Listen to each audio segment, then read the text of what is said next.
Hello guys, welcome to another video, and in my last video I started a new series for this channel, Forgotten Uniques. If you missed the first entry into this series about the Scales of Justice shield, I'll link that video in the description below. The series is pretty much exactly as it says on the tin. It's all about unique items in Path of Exile which aren't used very often, if at all. And in this video I'll be making another entry into the series. This one is all about the unique helmets that are exclusive Blight League uniques. They can only be obtained as rare drops upon completing the Blight in a blighted map. This is the Cowl of the Serranophile, the Cowl of the Cryophile, and the Cowl of the Thermophile. Each of these helmets have the same design for each of their respective elemental resistances, with the resistance type being associated with its typical attribute to determine the base type. That's fire resistance for the strength base type providing armor, lightning resistance for the intelligence base type providing energy shield, and cold resistance for the dexterity base type providing evasion. This resistance attribute pairing also aligns with the maximum resistances that are granted on the passive skill tree on various parts of the tree, and the attribute and gem colors for the 3 different purity auras. So let's take a look at the modifiers on these helmets. Can have a second enchantment modifier. As these helmets were introduced to the game in Blight League, they were added at a time when Labyrinth helmet enchantments were a thing. Lab helm enchants were extremely important for some abilities and a lot less important for others. These helmets allowed your build to potentially access 2 helmet enchantments at once, which for most builds just meant a bit of extra damage or some freed up reservation efficiency. The thing is, having an extra helmet enchantment was strong, but not all that beneficial, especially considering the other stats on these helmets were not seen as a worthwhile trade-off back then, and especially not so following the introduction of Eldritch Implicits in patch 3.17. However, this is not the full story, because these helmets are Blight unique items, and just like every other Blight unique, they can be anointed, just like anointing an amulet, to provide access to a passive skill on the passive skill tree, or one of the anoint-only passive skills, and these anointments are also enchantments. So the intended design of the Cowls was that the player could decide if they wanted 2 Labyrinth enchantments, a Lab enchant and an anoint, or 2 anoints on their helmet. But here's the thing. In patch 3.23 Affliction, Labyrinth enchantments were removed from the Divine Font, and the helmet enchantment system was essentially replaced with transfigured gems. This change was actually a huge stealth buff to these 3 unique helmets, and it's a welcome buff as well, considering they were pretty much only used for one thing, which we'll discuss a bit later on in the video. But why was this change such a big buff for these Blight unique helmets? Well, previously you could always enchant your helmet with a Labyrinth enchantment no matter which helmet you were using, and as I mentioned earlier, this meant that the Blight unique helmets had the special attraction of having the choice of 2 Lab enchants, or anoints, or a mix of both. Then, Lab enchants went away for all helmets, but the Cowls didn't lose this modifier, can have a second enchantment modifier, which means that now these helmets have the special distinction of being able to have 2 anointments compared to the 0 on any other helmet, and anoints can be very powerful. Charisma for 16% mana reservation efficiency and 6% aura effect, Whispers of Doom for an additional curse, Melding for 7% life and 3% life as extra energy shield, Panopticon for 50% ancestor totem buff effect, Prismatic Skin, Soul of Steel, the countless life or mana nodes, the maximum charge nodes. The list goes on and on. And these helmets can have 2 of these anointments, and that's just your helmet. You'll also have a 3rd anoint on your amulet as well. Anointments are really powerful. It's why the Strangle Grasp unique amulet is used a decent amount, an amulet which provides access to 3 additional anointments at the cost of having no stats of its own. So when you see this list of modifiers on these Blight unique helmets, you need to also include the stats that you'll be gaining from the 2 anointments that you'll be choosing to go for to get the full story. Alright, so what about the rest of the modifiers on these helmets? There's a decent roll to all attributes, plus 20 to 30. Then we have a local increased defense modifier based on the defense type of the helmet. And now we get to the second special part of these helmets, the resistance modifiers, which are different based on the types we discussed earlier. So for the Cowl of the Serranophile, This is the intelligence version, so 50 to 55% reduced fire and cold resistance in 2 separate rolls, and lightning resistance is 75%. Then for the Cowl of the Thermophile, the strength version, 50 to 55% reduced cold and lightning resistance in 2 separate rolls, and fire resistance is 75%. And for the Cowl of the Cryophile, the dexterity version, 50 to 55% reduced fire and lightning resistance in 2 separate rolls, and cold resistance is 75%. Let's first discuss the reduced resistance modifiers. This will essentially reduce the amount of resistance you gain from modifiers which grant that particular resistance stat, or those that grant all elemental resistances for the portion that affects this stat.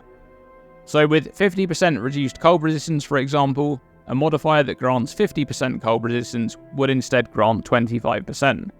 However, this is only true for any resistance which is gained above 0.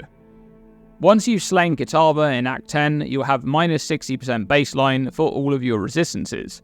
If you equip one of these helmets with 50% reduced resistance modifier, that resistance will now become minus 30%, because negative resistance is also reduced. This means that it will still take the normal 60 resistance to go from the minus 30% to 0, just as it would without the helmet to go from minus 60% to 0. But it will now take 150% resistance to go from 0 to 75%, instead of the normal 75% required. This means that in total, it will take plus 210% resistance to go from minus 60 to 75%, compared to the normal plus 135%, which is an extra 75% resistance required. However, the Cowls also have the other modifier, which is an interesting one that sets one of your elemental resistances to 75%. This modifier somewhat offsets the large increase in modifier slots that you'll need to spend to cap the other 2 elemental resistances, by ensuring that you don't need to spend any affixes on this particular resistance.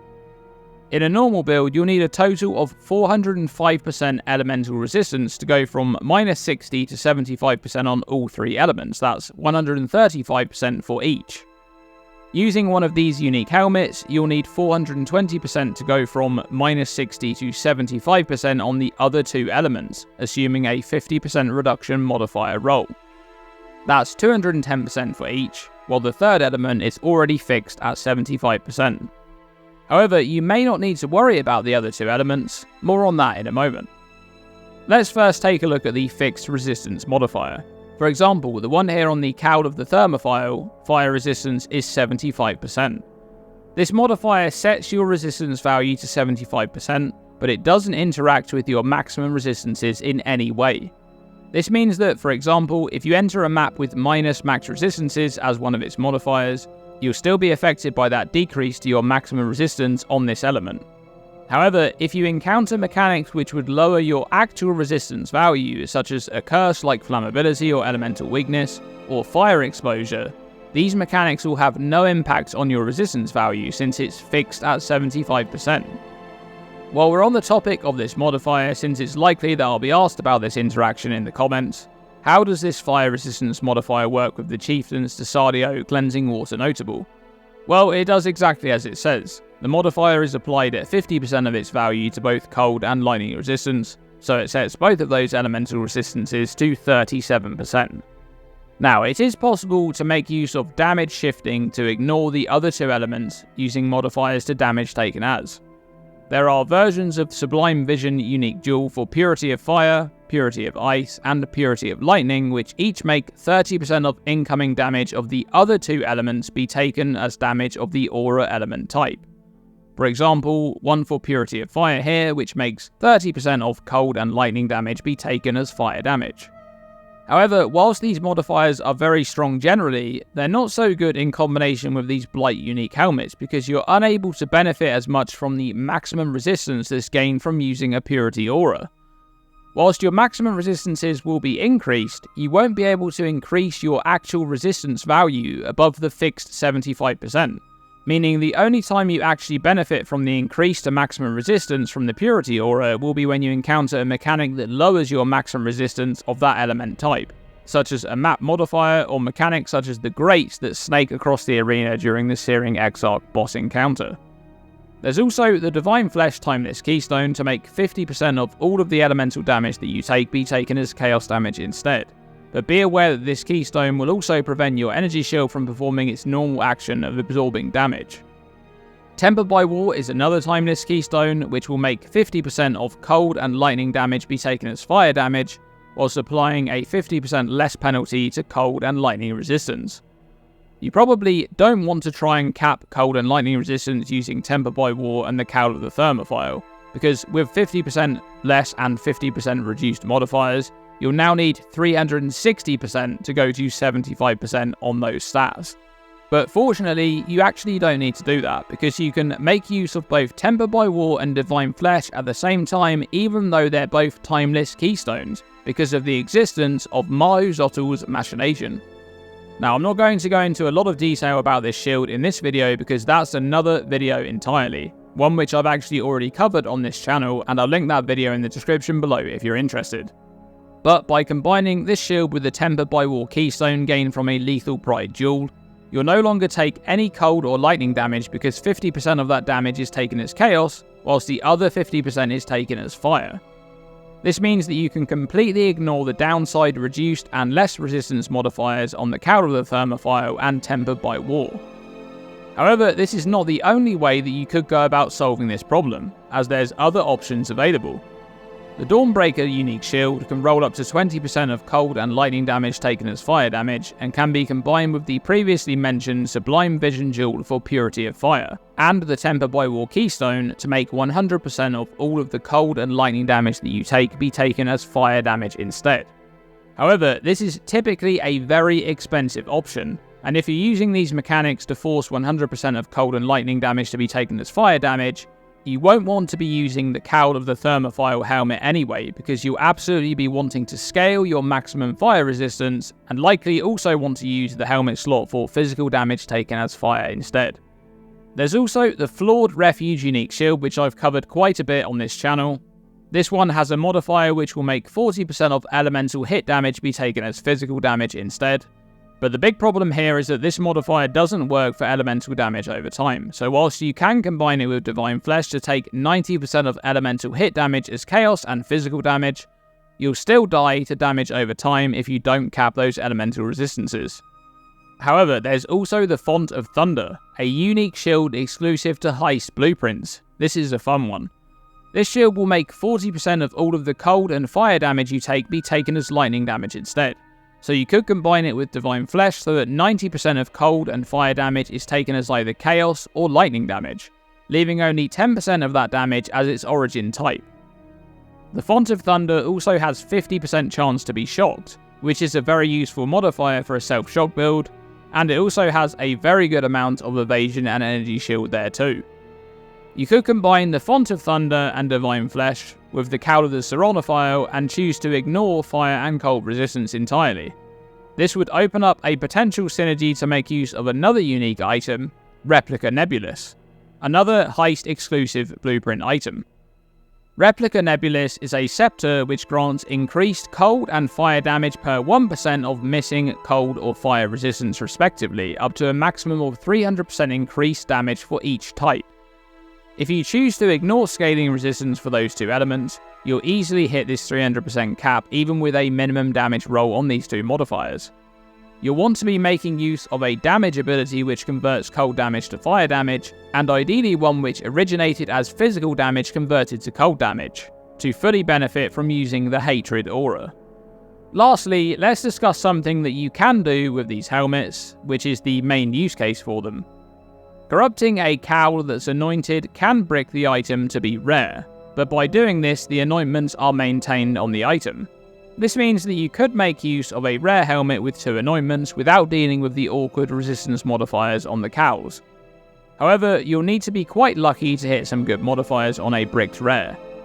You can use Tainted Chaos Orbs to attempt to reroll these modifiers to be more beneficial, but be aware that this can remove all of the modifiers, making it a normal corrupted item which is then completely bricked as it can no longer be modified with other currency. But you could also make use of another tainted currency, the Tainted Mythic Orb, which has a chance to convert the item to a unique, the type of which is based on the base type of the item. Here's a list of the unique items these helmets can become using Tainted Mythic Orbs. Unfortunately, since it's highly unlikely that you'll find someone selling the unique that you want with the anointments you want already on it, you'll have to go through this process of anointing, bricking, and mythic orbing helmets until you get lucky, so good luck with that. Okay, so why aren't these Blight unique helmets used more often? Well, I think in this case the reasoning is a bit more obvious than the Scales of Justice from the previous video. And that's that these helmets are simply awkward to build around. The resistance modifiers make it difficult to build around it as it prevents you from using maximum resistances to scale defense on the element that's fixed at 75%, whilst making you choose between spending affixes on capping the other two resistances against the reduction penalty, or going the damage taken as route, which also uses up many powerful slots such as the shield or the timeless jewel. Meanwhile, the use of one of these helmets obviously prevents you from using a rare crafted helmet with Eldritch Implicites, so you lose out on all of the potentially very strong mechanics these modifiers can provide, such as physical hit damage taken as other damage types. However, with all of that said, I do believe that the change last league in patch 3.23, the removal of Labyrinth enchantments, and the stealth buff that this provided to these Blight unique helmets has largely gone under the radar, and it's quite a significant buff too. As I mentioned earlier, having 2 extra anoints is kinda crazy, you can really gain a lot from that. Thank you as always to my channel supporters over on Patreon, your support is very much appreciated.